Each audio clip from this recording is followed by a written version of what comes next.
Super ওভারের নাটকীয়তা, ১১ রানের লক্ষ্যমাত্রা, তবে বাংলাদেশ তা টপকাতে পারল না। শ্বাসরুদ্ধকর লড়াই শেষে শেষ হাসিটা হাসল ওয়েস্ট ইন্ডিজ, সেই সঙ্গে সিরিজে ফিরল ১-১ সমতা। এদিন পুরো খেলাটাই সাজানো হলো স্পিনারদের দিয়ে। বাংলাদেশ ব্যাটিং বেছে নিল আগে, সাইফ হাসান ফিরলেন ৬ রানে, হৃদয় শান্তরাও দাঁড়াতে পারলেন না। তবে সৌম্য সরকার আগলে রাখলেন এক প্রান্ত, শেষটাতে করলেন ৮৯ বলে ৪৫ রান। অধিনায়ক মিরাজের ৩২ আর সোহানের ব্যাট থেকে আসে ২৪ বলে ২৩ রান। তবে এগুলো যথেষ্ট ছিল না ২০০ রানের গন্ডি পার করার জন্য। তবে রিশাদ কাঁধে তুলে নিলেন দায়িত্ব, তার ১৪ বলে ৩৯ রানে ভর করে বাংলাদেশ পায় ২১৩ রানের সংগ্রহ।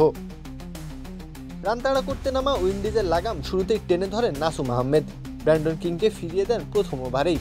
১৩৩ রানে ওয়েস্ট ইন্ডিজের ৭ উইকেট তুলে বাংলাদেশ তখন চালকের আসনে। তবে ক্যারিবীয়দের আশা বেঁচেছিল শাই হোপের ব্যাটে। ম্যাচ গড়ায় শেষ ওভার পর্যন্ত, আর উইন্ডিজের সামনে সমীকরণ দাঁড়ায় ৬ বলে ৫ রানের। আর এটা ওটা না, কাপড় ধোয়ার একটাই সলিউশন, চাকা অল ইন ওয়ান। মিরাজের ভুলে শেষ ওভার সামলানোর দায়িত্ব পড়ে পার্ট টাইমার সাইফ হাসানের কাঁধে। আস্থার প্রতিদান দেন সাইফ, প্রথম ৫ বলে দিলেন মাত্র ২। শেষ বলে তখন উইন্ডিজের দরকার ৩ রান। হ্যারি পিয়েরে ক্যাচ তুলে দিয়েছিলেন ঠিকই, তবে সোহান তা তালুবন্দি করতে পারেননি। ফলে ২ রান তুলে স্কোরবোর্ডে সমতা আনে উইন্ডিজ, ম্যাচ গড়ায় সুপার ওভারে।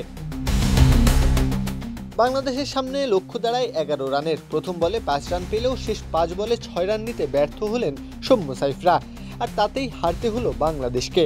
তাই তো সিরিজ জয়ের জন্য এবার তাকিয়ে থাকতে হবে শেষ ম্যাচের দিকে।